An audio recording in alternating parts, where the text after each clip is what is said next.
Hello नमस्कार। उत्तर प्रदेश ने detailed brochure launch कर दी है फॉर एमबीबीएस 2025 एडमिशन्स।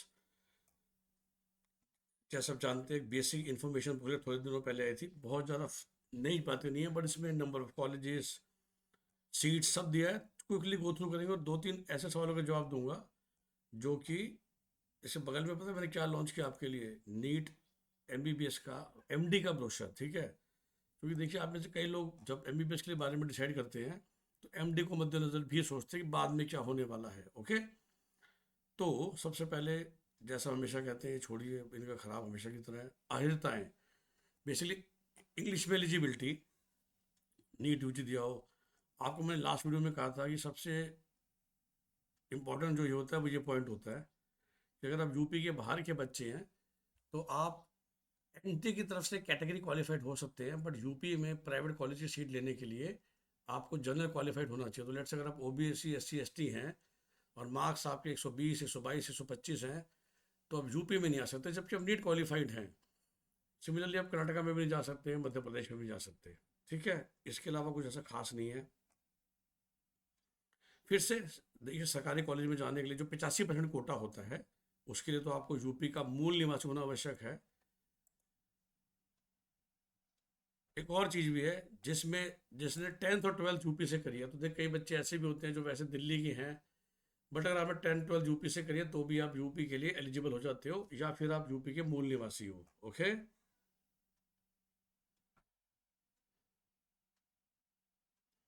और यूपी के मूल निवासी हो तो कहीं से पढ़ाई की है, 10th 12th कोई फर्क नहीं पड़ता, आपको कोटा मिल जाएगा।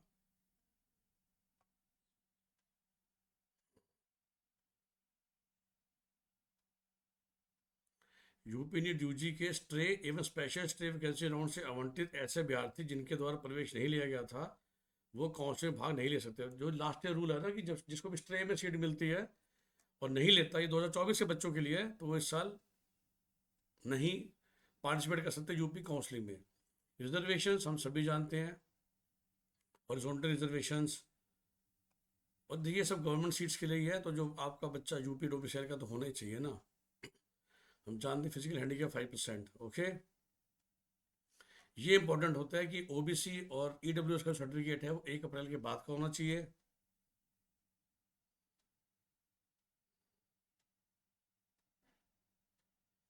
हम जानते हैं, पहले हम एक बेसिक रजिस्ट्रेशन करते हैं 2,000 रुपये का।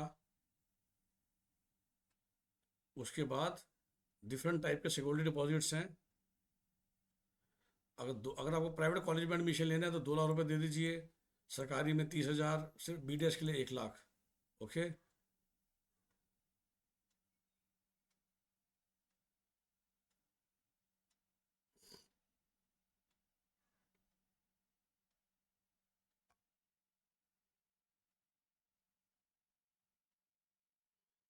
फिर से चॉइस फिलिंग जो होती है, आप लिखा हुआ है कि उन्हें, ये सारे रूल्स हैं काउंसलिंग के, जो मैं हमेशा आपको कहता हूँ, देखिए जब असली में आएंगे ना तभी वो काउंसलिंग स्टार्ट होगी कि कौन पार्टिसिपेट कर सकता है कौन नहीं कर सकता। अगर आपको याद रहे तो मैं समझाने की फिर भी कोशिश करता हूँ। ओके, समझिए, सबसे पहले सिक्योरिटी डिपॉजिट जमा हो गया। उसके बाद आप जितने मर्जी चॉइसेस चुनिए। चॉइस लॉक करना यूपी में कंपल्सरी होता है, अदरवाइज आपको सीट नहीं मिलेगी। आपको हमेशा सीट मेरिट के हिसाब से दी जाती है, राइट, जो मैं आप लोगों को बहुत बार समझाता हूँ। फिलहाल इन्होंने बोला कि 4 राउंड होंगे, ऑनलाइन के ज़माने में 5 6 भी हो सकते हैं।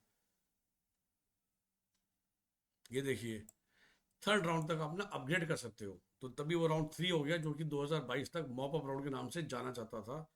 और वही मैं आपको हमेशा समझाता हूँ कि कैसे काउंसलिंग प्रोसेसेस चेंज हुई हैं, स्पेशली 2021-22 के बाद।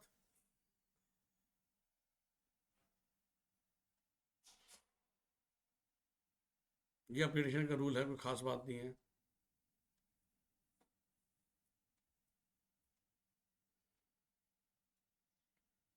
ये यूपी का स्पेशल रूल है। अगर आप राउंड 1 से 2 में आपने अपग्रेड कोशिश करी है, 2 से 3 में, और अपग्रेड नहीं हुआ तो सेम सीट तो आपकी रहेगी अगर आपने ज्वाइन किया था। पर फिर भी आपको एक बार ना वो पूरी एडमिशन की प्रोसेस दोबारा करनी पड़ेगी, मतलब नोडल सेंटर में जाओ और पेपर शेपर लेकर जाओ। ठीक है, ये मतलब एडिशनल बोझ है। ये बहुत अच्छी इंपॉर्टेंट जो 2023 तक नहीं था, कि आपको फ्री एग्जिट की सुविधा है। लेकिन इसका ना यूपी का बड़ा अजीब फ्री एग्जिट है। देखिए फ्री एग्जिट में ये है कि आपका डिपॉजिट तो बच गया, लेकिन अगर आपने फ्री एग्जिट लिया तो फिर आप चौथे राउंड में पार्टिसिपेट नहीं कर पाएंगे यूपी के, विच मीन्स राउंड वन में भी देखिए चॉइस फिलिंग करें ना, सोच समझ के कीजिए, ये मत सोचिएगा कि फ्री एग्जिट है तो जो मर्जी कर ले। क्योंकि कभी कभार ऐसा होता है कि राउंड वन में आपने मजाक करा, आपको कोई वो कॉलेज मिला जो आपको नहीं जाना, फिर आप पूरी काउंसलिंग में पार्टिसिपेट कर रहे हैं, हर जगह ट्राई मार रहे हैं, और स्ट्रे में आप यूपी में दोबारा पार्टिसिपेट करना चाहते थे पर आप कर ही नहीं पाएंगे। तो इस लाइन का ये इंपॉर्टेंट है जो बहुत इंपॉर्टेंट है।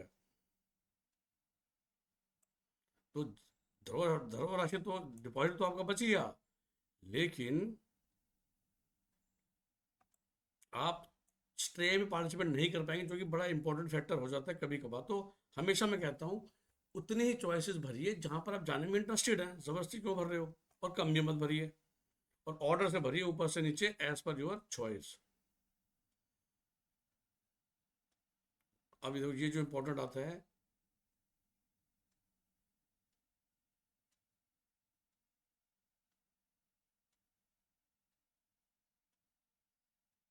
दूध वही सेकेंड राउंड में हम आ चुके हैं, तो डिपॉजिट जब्त हो जाएगा अगर आपने ज्वाइन नहीं करा, फिर से दोबारा पैसा देके आप पार्टिसिपेट कर सकते हैं। ओके।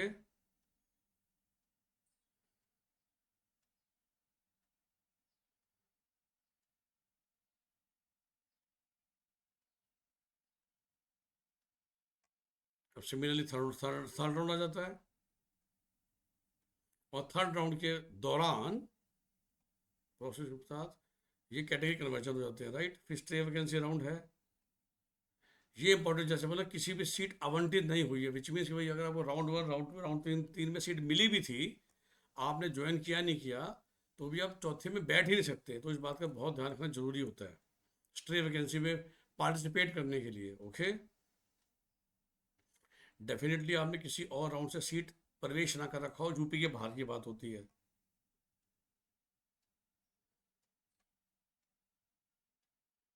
फिर प्रवेश प्रक्रिया आ जाती है, जब आपको सीट मिलती है तो आप कहाँ जाके ज्वाइन करते हैं। त्याग पत्र की बहुत इंपॉर्टेंट होती है। देखिए कि हमेशा इसमें क्या होता है कि अगर आप अगले राउंड से 2 दिन पहले, ये यूपी का बड़ा यूनिक सा हिसाब किताब है, यदि कोई अभ्यर्थी प्रथम चक्र की काउंसलिंग के पश्चात प्रवेश के किसी भी राजकीय प्रवेश प्राप्त कर लेता है, वो त्याग पत्र देना चाहता है। त्याग पत्र क्यों दोगे? समझो सबसे पहले एमसीसी काउंसलिंग चल रही है, फिर यूपी का आया, आपको यूपी में सीट मिल गई, आपने फिलहाल ज्वाइन कर लिया, फिर एमसीसी का राउंड 2 आएगा, और उसमें लेट्स से आपको जो सीट मिली वो आपकी यूपी की सीट से बेहतर है, और आप यूपी की सीट छोड़ के आप एमसीसी वाले को ज्वाइन करना चाहते हो, राइट। तो उसके लिए ये टाइमलाइन आपको बताई जाती है कि यूपी के राउंड 2 की चॉइस फिलिंग से 2 दिन पूर्व तक।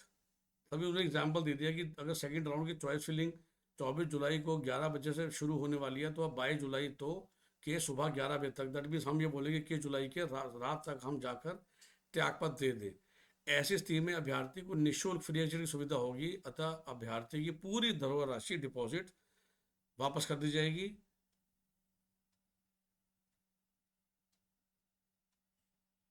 और आपको जो आपने फर्स्ट ईयर की याद है फीस जमा कराई थी फर्स्ट राउंड की, वो भी पूरी वापस कर दी, तो कहीं कोई नुकसान नहीं है।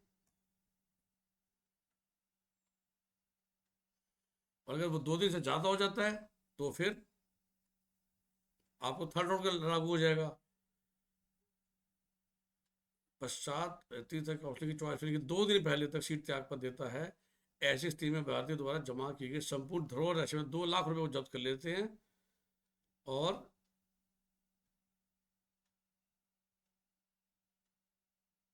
सिर्फ आपका सिक्योरिटी डिपॉजिट खराब होगा, राइट। और अगर थर्ड राउंड के बाद अगर आप ऐसा करते हैं,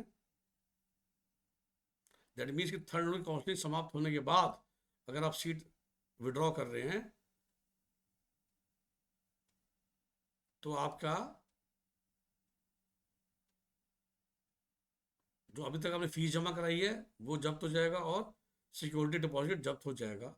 गवर्नमेंट कॉलेज में और प्राइवेट कॉलेज में आपकी 50% फीस जब्त हो जाएगी। तो सरकारी तो देखिए 40-50 हज़ार रुपये होती है, तो प्राइवेट की आपकी 50%। ये हो गया अब कि आप चाहें तो थर्ड राउंड के बाद भी विड्रॉ कर सकते हैं, ठीक है ना।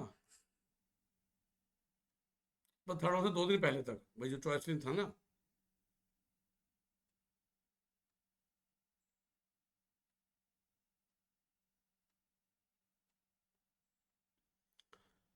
अब जो बॉन्ड हम जानते हैं उत्तर प्रदेश में 2 साल और 10 लाख रुपए का बॉन्ड होता है। और देखिए हमेशा ये बॉन्ड जो होता है ये सरकारी कॉलेजों के लिए ही होता है, राइट। राजकीय मेडिकल डेंटल संस्थानों में पार्टिसिप जो एडमिशन लेता है उसके लिए बॉन्ड लागू होता है, क्योंकि आपको सब्सिडाइज तरीके से पढ़ाया जा रहा है। ये हेल्पलाइन नंबर्स आ गए हैं। ये अब इम्पोर्टेंट है कि भाई जब जब हम ऑनलाइन पहली बार अप्लाई करेंगे, अब डॉक्यूमेंट ऑनलाइन ही वेरीफाई होते हैं। 2022 तक ऑफलाइन जो आना पड़ता था यूपी में, तो जब आप फॉर्म भरेंगे तो आप इनमें से 20 में से किसी एक को चूज करेंगे जो आपके घर के पास हो। जब आपका एडमिशन हो जाएगा और उसके बाद नोडल सेंटर बदल जाते हैं, ये पहले ही बता दिया कि जैसा जैसा आपको जो कॉलेज मिलेगा, तो देखिए सरकारी कॉलेज में जिस भी कॉलेज में सीट मिलेगी वहीं पर जाके करना होती है रिपोर्टिंग। प्राइवेट कॉलेज में ये लोग ऐसे बनाते हैं कि भाई अगर ये 4 कॉलेज मिलेंगे तो आपका नोडल सेंटर जो बन जाएगा वो किंग जॉर्ज लखनऊ बन जाएगा। तो इसमें लखनऊ के करियर हो गया, ईरा हो गया, मिश्रा हो गया, इंटीग्रल, प्रसाद, बेसिकली पांचों जो कॉलेज हो गए। और ये तीनों डेंटल के हो गए ना, करियर, सरस्वती डेंटल और सरदार पटेल। सिमिलरली अगर आपको हिंद के दोनों एमआईओ मिलता है, या बाबू बनारसी दास मिलता है, चंद्रा डेंटल कॉलेज मिलता है बाराबंकी के, तो आप डॉक्टर मुल्ला अमर लोहिया में जाएंगे। काम बांट दिया इन्होंने। जीवीएसएम जीएसवीएम विद्यार्थी जो कानपुर में है उसमें रामा कानपुर के लिए, सरस्वती उन्नाव के लिए, नारायण कानपुर के लिए, जो नया कॉलेज आ गया है कुशवाहा के बच्चे जाएंगे। और वहाँ से रामा डेंटल कानपुर या महाराणा प्रताप कानपुर के बच्चे जो डेंटल कॉलेज हो गया। एसएन आगरा में फिर जाएंगे केडी मथुरा के, कृष्णा मोहन मथुरा के, एसकेएस मथुरा के और एफएच आगरा के। और वही केडी डेंटल के बच्चे जाएंगे। ऐसे एलएलआर मेरठ में डिवाइड कर दिया इन्होंने, बस जो भी उस एरिया के आसपास के कॉलेजेस हैं, ठीक है। दिस इज इंटरेस्टिंग थिंग कि टोटल सीटें कितनी हैं। तो आप जानते हैं 44 उत्तर प्रदेश में हो चुके हैं सरकारी कॉलेज, जिसमें से कि बहुत सारे कॉलेज आप जानते हैं लास्ट ईयर 2024 में 13 कॉलेज लॉन्च किए थे। एक दो नहीं, 13 कॉलेज। और मैं हमेशा कहता हूँ कि इवन गवर्नमेंट कॉलेज में भी अब क्वालिटी का इशू चल रहा है। डेफिनेटली आपको बहुत लो कॉस्ट में डिग्री मिल जाएगी, पेशेंट फ्लो अच्छा मिलेगा फ्यूचर में, क्योंकि ये सब सिविल अस्पताल में खोले गए हैं। आपको पीयर ग्रुप अच्छा मिलता है, लेकिन teaching facilities, overall facilities, hostel quality काफ़ी क्वेश्चनेबल है फ़िलहाल, क्योंकि बहुत जल्दबाजी में खोले गए हैं खासकर ये सारे कॉलेज। लुकिंग एट दी 2024 के जो इलेक्शन थे, मुझे कहने में कोई गुरेज नहीं है। 2021 में खोले गए थे 2022 के इलेक्शन के चक्कर में। तो ये देखिए 2019 में खोले गए थे, एक्चुअली 2019 के इलेक्शन के चक्कर में बिल्कुल ये हो रहा है। 17 में तो फिर भी एक ही खोला गया था 17 के इलेक्शन के चक्कर में, जो कि वैसे तो बहुत अच्छा कॉलेज है लखनऊ का, डॉक्टर लोला मनोहर लोहिया, मतलब यूपी का। और जैसे कि हम जानते हैं जो कि स्तंभ हैं, जो पुराने कॉलेज हैं, किंग जॉर्ज हो गया, एसएन हो गया, जीएसवीएम खानपुर हो गया, और प्रयागराज में जो कॉलेज है एमएलएन मोतीलाल नेहरू, उसके बाद आपका मेरठ का बहुत पुराना है, झांसी का पुराना है, बीआरडी गोरखपुर का है, जो कि रियली पुराने कॉलेजेस हैं पहले 7। फिर इटावा का कॉलेज आ गया था मुलायम सिंह जी के राज में। एंड देन कुछ कॉलेज 2011, 12, 13 में कुछ कुछ खोले गए। पर जैसा कि जानते हैं 19 में पूरी, मतलब सोचिए आप 2018 तक सिर्फ 15 यूपी में सरकारी कॉलेज थे, 2018 तक। आज हम 2025 में हैं, तो ये जो 15 की फिगर है ये 44 हो चुकी है, मतलब ट्रिपल हो चुकी है। 15 से 44 पूरा 3 गुना हो जाता है। 30 नए मेडिकल कॉलेज सरकार ने खोले हैं 17 से। तो 17 में आखिरी अच्छा आया था, उसके बाद वही 19 के लोकसभा चुनाव को देखते हुए ये 6-7 कॉलेज आए। फिर 22 के चुनाव को देखते हुए 21 में बहुत सारे आए, और फिर 24 के लिए तो बहुत ही सारे आ गए। यहाँ सभी जगह पर भी क्वालिटी का थोड़ा इशू है, बट कंपटीशन इंडिया में इतना है कि प्राइवेट कॉलेज के लिए तो मारामारी हमेशा रहती है। और general category all India rank अगर आपकी 35,000 से नीचे है तो चाहिए सीट मिलने का चांस नहीं रहता यूपी में। आज भी डेंटल कॉलेज खाली एक ही है, जो कि किंग जॉर्ज के अंदर है। सिर्फ 70 सीटें टोटल होती हैं, और इसलिए गवर्नमेंट बीडीएस बहुत ही कम है। प्राइवेट की बात करें, ये भी पिछले साल 2-3 नए आए। हम जानते हैं कि 2021 तक 30 कॉलेज थे, फिर 2023 में आया एसकेएस मथुरा, और 2024 में इकट्ठे 5 कॉलेज आए। और ये 5वां कॉलेज जो मैंने वीडियो आपको बनाया था कि बीएस कुशवाहा, तो 5वां राउंड जब चल रहा था तब आया था। कई सीट्स हैं जो अचानक से 2024 में बढ़ी थी, वो सीट्स भी उन्होंने बताई है। और वही मैं आपको समझाया था कि कैसे अचानक से लास्ट राउंड में वरुण अर्जुन की सीट 150 से 250 हो गई थी, जिसकी वजह से आपको लास्ट राउंड में लोअर मार्क्स में सीट मिल गई थी। तीर्थंकर महावीर की 150 से 250 हुई थी बिल्कुल लास्ट में। ईरा मेडिकल को 50 सीटें एक्स्ट्रा मिली थी, 150 से 200 हुई थी 2024 के बिल्कुल लास्ट में। और इसी वजह से कभी कभार कम मार्क्स में सीट मिली है। और रोहिला खंड में भी 150 सीटें बढ़ी थी लास्ट राउंड में। तो जो आपको आपको मेरा वीडियो बहुत पसंद आ रहा है कि कैसे यूपी में आखिरी के राउंड में सीट मिली कम रैंक पे, तो लोगों को लग रहा है कि भाई उसी को हम बेंचमार्क मान लेते हैं, जो बात ठीक नहीं है। 6,600 प्राइवेट सीटें, 4,400 सरकारी सीटें, टोटल मिला के उत्तर प्रदेश में 11,000 सीटें। हम जानते हैं यूपी प्राइवेट में ओपन स्टेट है। डेंटल की बात करें, अदर देन वन सरकारी, जहाँ सिर्फ 70 सीटें हैं। 22 कॉलेज हैं डेंटल कॉलेज डेंटल में। और मैं हमेशा भी समझाता हूँ, चाहे MBBS हो, BDS हो, 4 ग्रेड के कॉलेज हैं। बीटेक वगैरह में तो मैं 7 ग्रेड बोलता हूँ। Very good to excellent, above average to good, इन दोनों में जाने में कोई दिक्कत नहीं है। Then below average to average, and then average, below average के भी नीचे bad and very bad. Same dental में है, सेम प्राइवेट MBBS में, और सेम सरकारी में भी है। इसमें भी कई कॉलेज हैं जो फिलहाल वेरी बैड टू बैड चल रहे हैं, बट वही बात है, फ्री में पढ़ते हैं तो बच्चे चले आते हैं। बट इन 36 कॉलेज को बहुत सोच समझ के चुनिएगा। एक्सीलेंट टू गुड, मुझे नाम बताने में कोई दिक्कत नहीं, क्योंकि बैड वेरी बैड जब मैं बोलता हूँ तो बड़े मेरे को फ़ोन आ जाते हैं कॉलेजों के। बट डेफिनेटली हम सभी जानते हैं, Shri Ram Murti Bareilly, Hind Barabanki, Muzaffarnagar medical college, Subharti medical college, Sharda medical college, they all are in the first category. BDS की बात करें, सो डेफिनेटली जो पुराने और एस्टेब्लिश्ड अच्छे कॉलेज है, BDS में फिर भी कोई नया नहीं आया है, तो देखिए सारे कॉलेज कम से कम 20 साल पुराने हैं। बट डेफिनेटली लखनऊ का Sardar Patel is a very famous college. Subharti Meerut is a very good college. And then आपका Kothiwal dental college around Moradabad, again an excellent college. और भी बहुत सारे अच्छे कॉलेजेस हैं। IDST is a good college, okay. और कुछ जैसा मैंने बोला ख़राब भी है। ITS is a good college. उसके बाद ये अब देखिए, ये हो जाता है जो बॉन्ड, जो इसको भी सरकारी सीट मिलेगी, बॉन्ड का पूरा उन्होंने आपको फॉर्मेट दे दिया है, ओके। एलिजिबिलिटी एक्सेट्रा क्या है,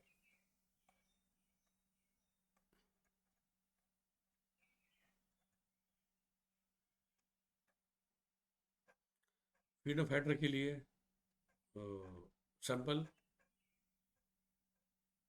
अब ये देखिए, कभी बार एक्चुअली मेरा फ़ोन आया कि सर GS हापुड़ अब एक यूनिवर्सिटी बन गया है, तो क्या वहाँ से पढ़ाई करके हमको PG कोटा मिलेगा? देखिए मिल जाता है। ये बात करते हैं PG ब्रोशर की, भाई वो भी आजकल में ही आया है। एलिजिबिलिटी पे जब देखते हैं, ये देखिए, एंड ये देखिए, जैसे कि मैं आपको हमेशा समझाता हूँ ना, एम्स, AMU और BHU सेंट्रल सेंट्रल गवर्नमेंट के कॉलेजेस हैं। तो इन सब का अपना अपना अपना PG कोटा है। BHU से जिसने पढ़ाई की है उसको फिर BHU में कोटा मिलता है, राइट। AMU वालों को MU में मिलता है, एम्स वालों को एम्स में मिलता है।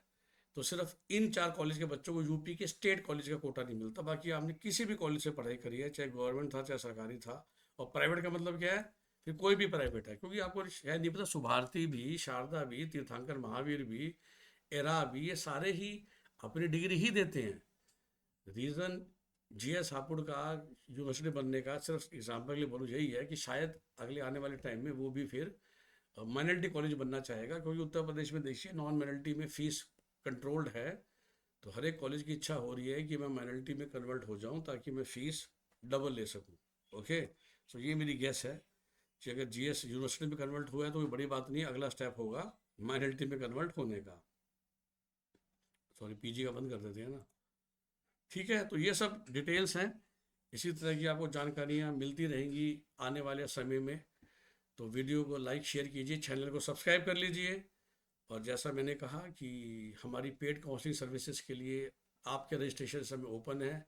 As a policy I take only 100 clients and we are now pretty close to achieve that figure. और शायद जब तक असली काउंसलिंग शुरू होगी है, पहली MCC की नोटिफिकेशन आएगी, क्योंकि इसमें अभी तक कोई डेट तो आई नहीं है, तब तक हमारा कोटा पूरा हो जाएगा। तो जल्दी कीजिए। अगर आपको हमसे संपर्क करना है तो you can call us on 9643362320। आपका दिन शुभ हो। नमस्कार, बाय बाय।